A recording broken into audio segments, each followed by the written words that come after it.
Bom, então, para começar um tema que é um tema muito difícil, eu só gostaria de apontar, que não é o foco da minha fala, mas eu acho que é o preâmbulo da minha fala, apontar como se constitui no Brasil, se constituem as ideias sobre conselhos escolares e como se constitui uma regulamentação sobre conselhos escolares. A ideia de conselhos escolares, ela provém de uma luta contra o autoritarismo. É uma ideia da possibilidade de falar, da possibilidade de pensar, da possibilidade de gerir coletivamente, de possibilidades absolutamente rígidas e difíceis, impensadas ainda hoje, quando, por exemplo, em São Gonçalo, nós já tivemos a eleição de diretores de escola, que essa é a terceira gestão municipal em que diretor de escola não pode ser votado. Já foi, e voltamos atrás a não ser a indicação. Houve um mês de greve por 2 ocasiões para tentar retomar essa conquista de votação, eleição, escolha coletiva pela comunidade escolar de seus diretores, e greves, inclusive uma delas, eu fiquei impressionada, porque o pessoal realmente parou de verdade no meio do ano escolar e não teve o menor apoio de outros segmentos também populares.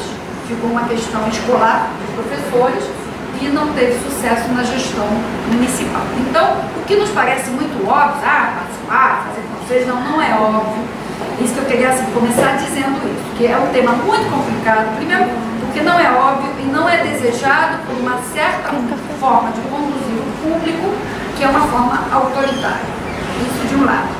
De outro lado, o que eu queria dizer é que se estabelece como lei no contexto da luta contra a ditadura militar, que vai até a década de 80, início de 80, e quando se vota a nova Constituição Federal de 88, a maneira de dizer não ao autoritarismo, uma delas, é a definição de formas participativas nos mais diversos âmbitos da sociedade brasileira.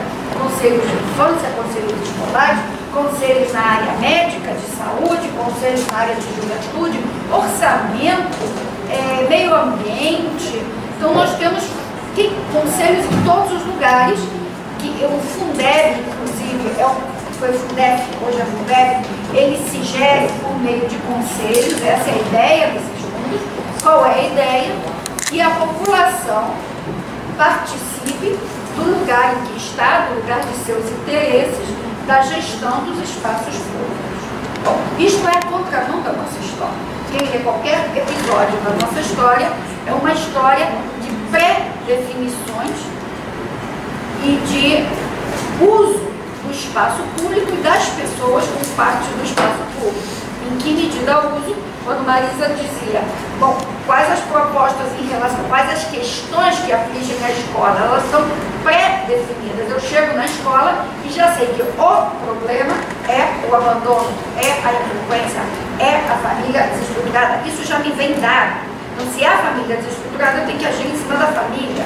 Então, essa concepção que já é dada é uma forma também de usar o espaço do público e de usar as nossas possibilidades, quer dizer, de nos despotencializar.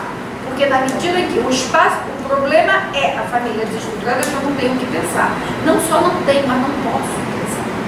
Porque os pacotes chegam, os planos chegam, as diretrizes chegam, exatamente para eu não pensar. E se não pode? Então, como eu vou pensar no conselho, que é um lugar de participação, de gestão, em espaços em que a produção desses lugares é uma produção muito externa, pronta, pré-cozida, né? A gente chega e está forno, né? Já foi ao forno. Já foi ao forno. Você só tem que reaquecer. Aquece e vai lá e usa de algum jeito. Portanto, falar de conselhos escolares se torna uma discussão que, usando as referências colocadas pela Rose, pela Marisa e pela Virgínia, ela nos provoca desde o momento da problematização. Se eu vou para o conselho escolar, eu vou, inclusive, para pensar quais as questões que me interessam. Se eu vou para o conselho escolar com uma pauta pronta, como é o caso do Fundef, eles são fundos pensados em conselhos em que a pauta já está pronta. Ou seja, eu tenho que ver como executar aquela pauta, mas eu não posso pensar a pauta. A definição orçamentária está pronta, a faixa etária está pronta, os programas pedagógicos do Fundef está pronto. Quando alguém vai numa reunião do Fundef, quem puder, hoje a Fundef, atualizar aqui a pauta, quando puder dar uma passadinha, é muito interessante, porque é simplesmente legitimar o que está feito. Exatamente é o elo no campo da representação. Eu vou representar uma possibilidade de participação de uma gestão. Por que representar? Porque eu não vou inventar nada, eu não vou criar nada, eu não vou transgredir nada. Eu posso gerir melhor ou pior uma pauta dada. Eu posso roubar, eu posso não roubar, eu posso considerar a fala dos meus colegas, mas dentro de um quadro fechado e pré-definido antes da minha chegada ao conselho. Daí que a gente sempre fica procurando, nas gestões institucionalizadas, pessoas nobres. Não, ela é uma ótima diretora, ele é um péssimo gestor, e tudo depende dele e dela, porque a gente não inventa nada. A gente depende de pessoas que digam que está pronto, já vem pronto, chega a nós congelado e não nos mandam nem forno para aquecer. Então a gente volta ao sol e vê se aquilo dá ou não aparece. Então, é esse movimento, essa possibilidade que a Marisa dizia, né? O que é a potencialidade? Ela dizia, é a possibilidade de construir interlocuções. Mas as interlocuções são produzidas no campo, na medida que eu chego ao campo, olho para a cara, bateu no olho, não bateu, tem aproximações, vamos tentar construir possibilidades, construir um diálogo, até pensar as maneiras de conceber o cotidiano, de entrar no cotidiano, até estranhar. Há tanto tempo se diz que o problema é o comportamento indisciplinado dos alunos, que eles são terríveis. Estranha, como disse a Virgínia, quando ela lê 80% dos égos não podem compreender, conhecer, minimamente estranhar. A gente já estranhou, já ganhou meu voto de simpatia. Sair daquele lugar de ser um ótimo aluno, porque decorou, 80% não vai pegar. Isso é uma decoreba. Que o professor... Então, assim, quando chega na escola e o professor me diz, olha, o problema dessa escola é esse, taca, taca, taca, taca, taca, taca, taca, eu fico com medo dele. Ele tinha essa escola pronta em qualquer lugar onde ele estivesse. Ele pode vir para o Alcântara gerir uma escola, ele pode ir para o Morro do Fumba gerir uma escola, ele pode ir para Ipanema gerir uma escola, ele já tem os problemas da escola, que é o que faz a mídia. E acaba sendo o grande interlocutor na nossa formação. O que significa isso? Que o cotidiano, que a potência do que acontece no dia a dia não tem sentido. A gente nem olha para ele, a gente não percebe. Não percebe que poderíamos chamar de singular. O singular é absolutamente abortado antes de existir. Não é que ele não exista. Não é que meu olhar não perceba outras coisas. Não é que não me incomode, mas eu mesmo as desqualifico.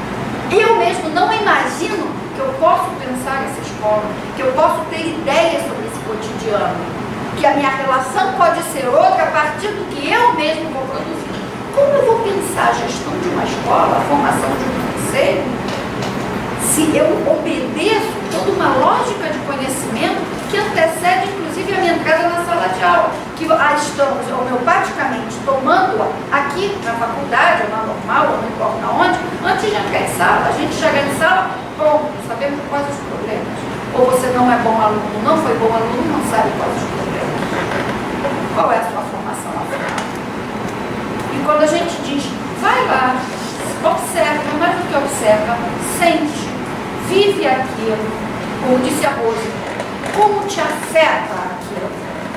E aí vão pensar, não, ela me mandou pro divã. Não, eu mandei construir uma escola. Todos os dias se constroem escolas que são abortadas em nome de um certo modelo pronto. Como pensar no conselho escolar? Primeiro, se a escola está pronta na minha cabeça. Segundo, se eu, quando vou e falo, Eu quero alguém que me gira, um competente. E o que se faz quando tem conselho é escolher alguém, como fazemos no SEAC, como fazemos na direção da faculdade, como fazemos em todos os nossos âmbitos. Quem é que está no comando? E a partir daí eu me ausento. O que significa isso? Preguiça? Não, é muito mais denso. Significa a perda da possibilidade da invenção cotidiana. Eu estou endossando os meus afetos, a minha criatividade, a minha potência, o meu interesse. Claro que o trabalho assim é desinteressante. Claro que a partir daí eu só faço conta inversa de quantos dias faltam para me aposentar. Eu ouço o professor que diz: estou há 2 anos na escola, só há 28 anos para me aposentar. Eu ouço isso. Só faltam 28 anos. Gente, é suicídio da alma. É mesmo. Como ir a um lugar por mais de 28 anos, onde eu estou na conta regressiva, desde o dia que eu pisei ali, e aquele lugar não faz sentido para nada. O que faz sentido para o meu ex-aluno daqui, que me faz essa fala, o que faz sentido é sair dali, numa história. Então não vai pensar numa construção. Quem não quer saber de conselho escolar, nunca mal quer estar lá na sala de aula para ficar 2 horas a mais para pensar em qualquer coisa. Nunca isso seria possível. Por isso, a questão dos conselhos escolares, ele não é em nada, como se pensa, desassociado do cotidiano. Não é desassociado da aula de educação física, da aula de história, da aula de português. Ele só faz sentido se pensar nisso, porque o cotidiano da escola é o quê? É isso. Qual é a aula? Qual é a prova? Tem merenda ou não tem merenda? Né? Choveu, caiu água aqui na minha sala, o que eu faço? Isto é o cotidiano da escola. Se a gestão em conselhos não se articular a isso, não me interessa. Como isto é entendido como da esfera do administrador, do diretor, do inspetor, não sei de quê, mas eu não tenho nada a ver com isso, eu não tenho como imaginar gerindo o cotidiano da minha escola. Então não faz sentido o conselho escolar. Entrando naquela o caminho que a Marisa propôs, né, o caminho que ela nos provoca, a questão estética de criação de percurso, ética, que é fazer as escolhas, e a política como o campo do encontro, é isso que vai constituir um conselho. Se isso não constitui um conselho, para mim, pouco me importa. A estatística que nos dá o MEC, há tantos conselhos escolares no Brasil, há tantos fóruns dos direitos da criança, há tantos, vocês querem saber? Não me interessa nem um pouco. Não me parece mérito algum. Para trazer algum dado talvez um pouco mais próximo de vocês, o FUNDEF, que acabou, o FUNDEF que ficou agora ano passado, ele existiu em todas as escolas, sabem por quê? Porque senão não passava uma verba. Ninguém nem sabe que isso existe, nem como funciona. Quando a gente vai perguntar, vem cá, mas o FUNDEF, não, é o seu Antônio que gera o FUNDEF. E a escola que é habitada, eu acho que 80%, 90% por mulher, o FUNDEF, que é dinheiro, é administrado por homens. O único homem da região é que vai administrar o dinheiro, a mulher que é a pessoa que administra a casa, que administra qualquer situação, todos os problemas cotidianos. Na hora de se pensar, gerindo aquele espaço, aquela relação pedagógica, ela não se imagina. O FUNDEF, pessoal, não tem fórmula matemática, uma fórmula cheia de coisinhas e de folhas que não quer dizer nada, porque já está definido quanto vai. Isso não depende do grupo. Agora, a aplicação interna de uma parte mínima daquilo, isso sim podia ser discutido internamente, e ninguém sabe, porque isso é coisa do gestor. E fica totalmente deslocado uma possibilidade.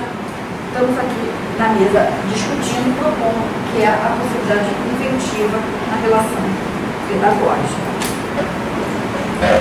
Nesse sentido, quando Virginia dizia que a representação é a relação com o mundo externo, não é por acaso que todas as formas participativas operam com representação. Não é por acaso. Né? Eu estava, nesta semana, na aula, deste semestre, falando da representação e contando um episódio brasileiro, final de Sociologia, de Santa Catarina, do estágio. É que há uns anos atrás, vocês lembram que o pessoal de Florianópolis, o movimento estudantil pelo passe livre, que era um momento de passagens, que foi um movimento enorme, e foi crescendo com adesão popular, com as mães na rua e tal, e aí se estabeleciam assembleias num órgão público ou da universidade, não sei se seria a sala ou invadir a sala, era um inverno no sul do Brasil, muito frio, e eles usavam aquele espaço fechado para fazer as suas assembleias. E aí chegou finalmente a cúpula do governo e do transporte, da iniciativa privada, para dizer, vamos lá, mandem os representantes. Eles disseram, não tem representante, venha para a Assembleia conversar com a gente. Isso é impossível, tem que fazer uma mesa de negociação. Isso é impossível, uma mesa de negociação. E foram para a Assembleia. E foram discutir na Assembleia. Quer dizer, a política foi o campo da invenção ali. E eles não sabiam nem o que ia acontecer, eles ousaram e podiam perder as fichas e podiam ganhar. Finalmente houve uma negociação, houve uma retração no aumento, mas houve aumento, enfim, uma negociação. Mas não é isso que eu queria trazer como resultado final. O que eu queria trazer é que não estava pré-definido quem iria negociar e o que iria dizer. Porque essa Assembleia, você vai negociar isso. O campo da possibilidade, o campo cotidiano, este é o desafio. Ou numa campo de possibilidades, num campo de forças. Então a receita, cumpre-se. Então decorem tudo, manuais. Comprem muitos livros de autoajuda, apliquem. Ou a gente produz possibilidades, que é um precipício, é um desafio, mas é fascinante. Né? Porque, por exemplo, quando a Rose me disse, botou os alunos aqui da faculdade para ler Deleuze, quase me fartei, mas é uma sacanagem com eles. E aí depois houve ressonâncias, mas isso é um desafio. Né? Isso é uma maneira de dizer que se não der certo, volta atrás e tenta outra coisa, mas fazer o de sempre que estamos gostando. Então vai tentar alguma coisa. Isto é o difícil no cotidiano. Então quando se fala nos paradigmas ético-estético-político, no paradigma da invenção e no questionamento da representação, a gente está realmente propondo um desafio, que o Foucault vai chamar que está no campo da imanência, não está no precedente. Quem estudou, quem sabe, quem não sei quem. A mim tem me ajudado muito como se me estudar. Tenho recorrido. Não tem nenhum manual até hoje que me dá assim. Continua estudando, né? Continua estudando. Fica assim mais ou menos. Nossa cachaça. De autoajuda contra essa dependência. Uma dependência. A gente fica muito viciado. Nas férias a gente lê e escreve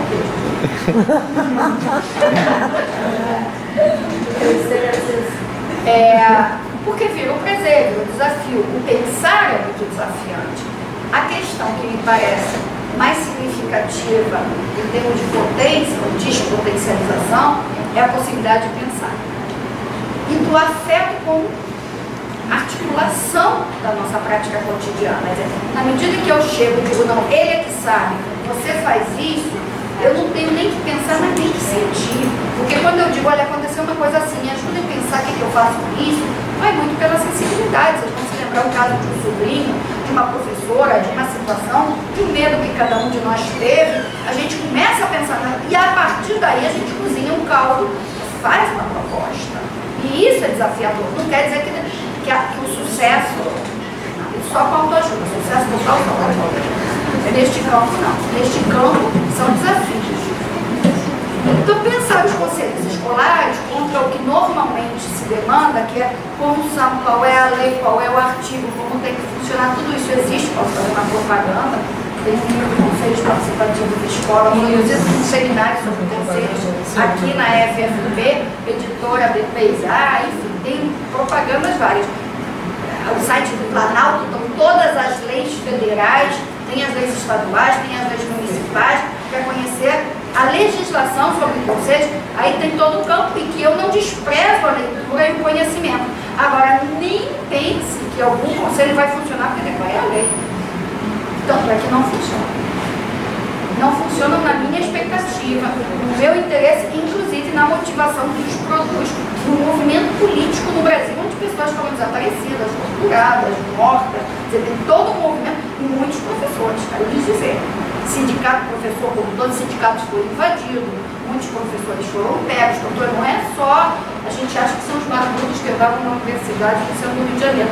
Não, não é assim. O cotidiano da escola produz possibilidades, situações que são realmente escondidas, silenciadas, de propósito. Trazê-las à tona é interessante. Eu achei muito forte o movimento dos professores de São Gonçalo pela restituição da eleição de diretor. E ninguém sabe disso, nem o São Gonçalense. Só quem vivia a escola, ouviu naquela época. Isso é muito interessante. A gente só sabe dos limites da impossibilidade da escola. Isso é paralisia. Olha, a escola não dá certo, é muito ruim. Não tente fazer muitas coisas, os alunos são péssimos. Isso me coloca de um lado externo. Isso não me permite experimentar e produzir outras coisas. Eu acho que o campo dos conselhos e das políticas da escola é o campo que as duas colegas falaram o tempo inteiro. É o campo do cotidiano. E é o campo rigorosamente da invenção.